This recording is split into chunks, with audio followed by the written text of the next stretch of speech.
تیسری چیز جو غین سے شروع ہوتی ہے، پہلی دو چیزیں میں نے بیان کی کہ غفلت سے اللہ ہم سب کی حفاظت فرمائے، غیبت سے بھی حفاظت فرمائے، کیونکہ یہ انسانوں کے دلوں میں نفرت بھرنے کا کام کرتی ہے، سبب بنتی ہیں۔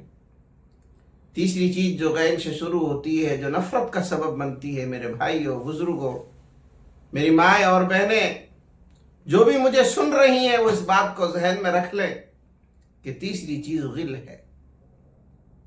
غل کہتے ہیں کینہ، دل میں حسد رکھنا، بغض رکھنا، کسی سے بیر رکھنا، اس کو غل کہتے ہیں، اور یہ اتنی خطرناک بیماری ہے، اللہ ہم سب کی اس سے حفاظت فرمائے۔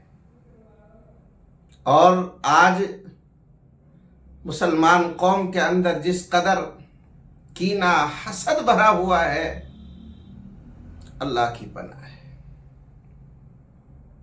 بزرگوں، ہم سب کی اللہ اس سے حفاظت فرما دے، ہمارے بچوں کی نسلوں کی حفاظت فرما دے کہ حسد اتنی بری چیز ہے کہ باپ داداؤں نے کبھی آپس میں جھگڑے کیے تھے، ان کی حسد، ان کا بغض، ان کا بیر آج نسلوں تک باقی ہے، کیونکہ ہمارے علاقے میں جو حسد کی بیماری ہے وہ کچھ انوکھی ہے، وہ بہت گہری ہے، وہ بہت گہری ہے۔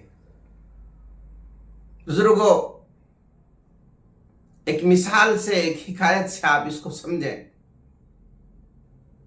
تاکہ ہمارے سمجھ میں بات آئے تو ہم اس سے بچ سکیں کہ حسد اور کینہ ایک ایسی چیز ہے، یہ اتنی بری چیز ہے۔ جناب محمد رسول اللہ صلی اللہ علیہ وسلم نے ارشاد فرمایا کہ اس کینہ رکھنے والے آدمی کی مغفرت شب قدر جیسی راتوں میں بھی نہیں ہوتی ہے، اتنا منحوس آدمی ہوتا ہے۔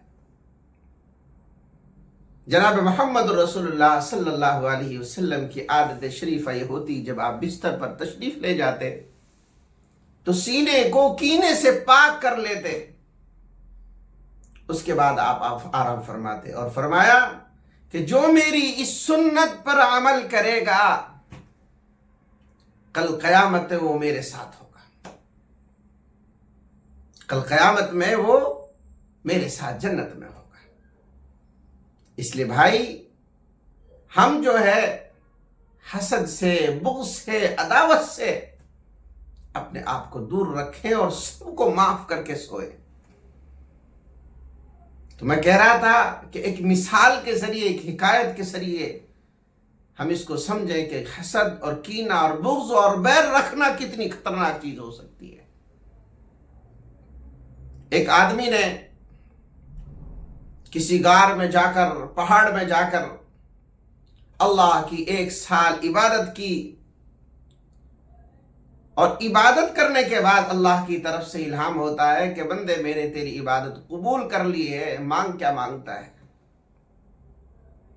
وہ بندہ کہتا ہے کہ اللہ رب العزت مجھے ایک ہنڈیا عطا فرما دیجیے جس سے میرا اور میرے گھر والوں کا گزارا ہو جائے۔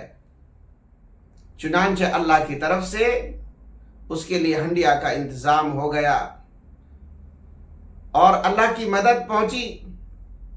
جب یہ ہنڈیا، یہ آدمی اور اس کے گھر والے مل بیٹھ کر کھانے لگے تو چہروں پر سرخی آ گئی، جسم میں طاقت آ گئی، اور جسم میں نکھار پیدا ہو گیا۔ تو ان کا ایک قریبی پڑوسی رشتہ دار کہنے لگا کہ بھائی، آپ کیا کھا رہے ہیں؟ آپ کو جو یہ ہنڈیا آتی ہے اس کا کیا نظام ہے؟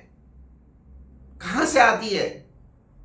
انہوں نے شروع میں انکار کرنا چاہا، انکار کیا بھی، لیکن اس نے اصرار کیا، اور اصرار جب کیا تو اس نے کہا کہ ایسے 1 سال تک اللہ کی میں نے عبادت کی ہے، اور اس عبادت کے صدقے میں اللہ نے میرا یہ نظام کھانے کا کر رکھا ہے۔ چنانچہ اس آدمی نے بھی اپنا بوریا بسترا اٹھایا اور اسی غار میں، اسی جگہ پہنچ گیا، اسی پہاڑ میں پہنچ گیا، اور اس نے بھی اللہ کا ذکر 1 سال تک کیا۔ اللہ کی طرف سے اس کو بھی الہام ہوتا ہے کہ بندے، مانگ کیا مانگتا ہے؟ یہ بندہ جو ہی ہاتھ اٹھاتا ہے اور اللہ سے کہتا ہے کہ اللہ مجھے کچھ نہیں چاہیے، مجھے آپ سے کچھ نہیں مانگنا ہے، مجھے تو جو میرے پڑوسی کے گھر میں ہنڈیا اترتی ہے اے اللہ تو اس کو بند فرما دے۔ تو حسد اتنی بری چیز ہے، میرا نقصان ہو میرے بھائی کا ہونا چاہیے جس سے مجھے حسد ہے۔ اب یار دیکھو کہ یوں دعا میں ہاتھ اٹھا کے نو کہہ رہا ہو کہ مجھے کچھ نہ چاہیے، کہا چاہیے کہ فجر اور رستم کے گھر جو ہنڈیا اتر رہی ہے، جو واؤ کا باڑا کھا رہا ہوں اسے دیکھی نہ جا رہی، اے اللہ تو دعا بند کر دے۔ تو حسد اور بغض یہ چیز ہوتی ہے، اس لیے ہم اس سے بھی اپنے آپ کو محفوظ رکھیں، بچائیں۔ اور حسد نیکیوں کو اس طرح کھا جاتا ہے جس طرح آگ لکڑی کو کھا جاتی ہے۔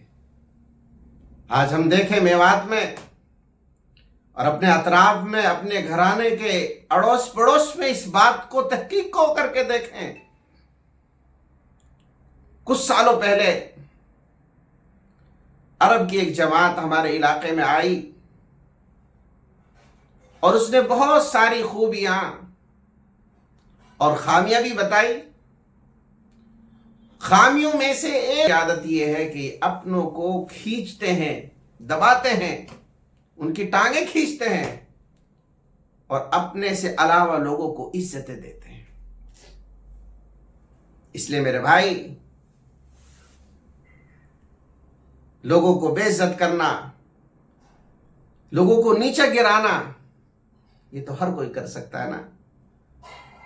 جناب محمد رسول اللہ صلی اللہ علیہ وسلم کی تعلیم اتنی پاکیزہ ہے، خدا کی قسم دنیا میں کوئی تعلیم ایسی نہیں آئی، اور ہم سب نے اس رب سے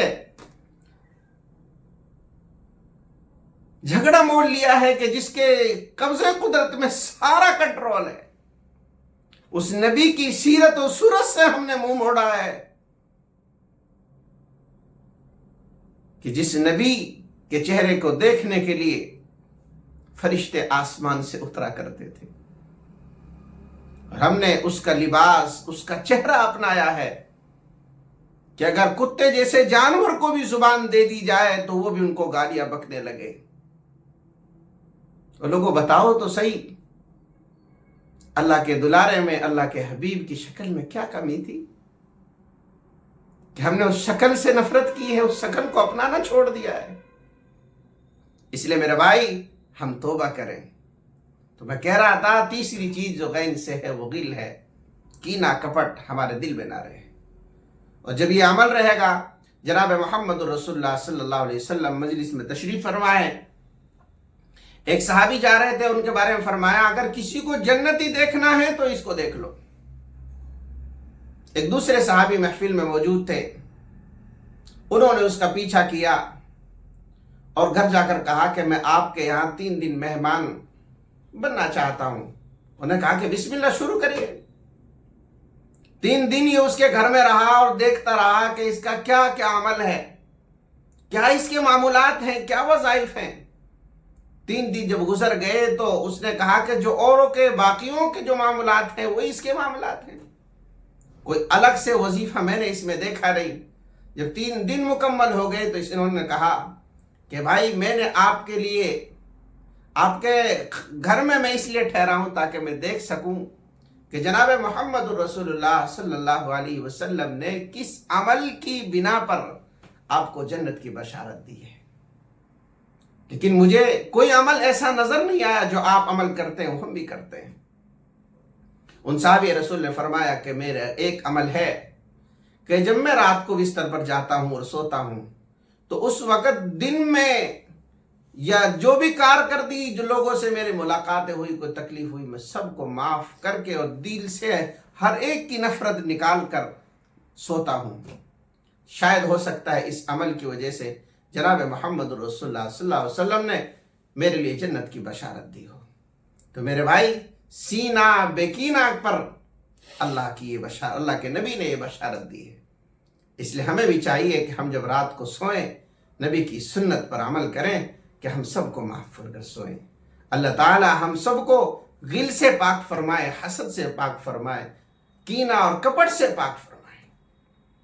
اور چوتھی جو چیز ہے وہ غین سے غلو ہے کہ بیوی اپنے رشتہ داروں کا اتنا تعارف کراتی ہے، اتنی تعریف کرتی ہے کہ اس میں غلو کر جاتی ہے۔ ایسے ہی میاں صاحب شوہر جو اس کے خاوند ہیں وہ اپنے رشتہ داروں کی اتنی تعریف کرتے ہیں کہ اس میں وہ غلو کر جاتے ہیں۔ تو فرمایا کہ غلو بھی انسانوں کے دلوں میں نفرت کا بیج بونے کا سبب بنتی ہے۔ غلو بھی انسان کے دلوں میں نفرت پیدا کرنے کا سبب بنتا ہے۔ اس لیے ہم پہلی چیز غفلت سے اپنے آپ کو بچائیں، غیبت سے بھی ساتھ ساتھ اپنے آپ کو بچائیں، اور غل سے بھی یعنی کینہ کپٹ حسد جیسی منحوس عادت سے اپنے آپ کو بچائیں۔ اور چوتھی چیز فرمائی کہ ہم غلو سے اپنے آپ کو محفوظ رکھیں۔ اللہ تعالی ہم سب کو ان سے بچنے کی توفیق عطا فرمائے۔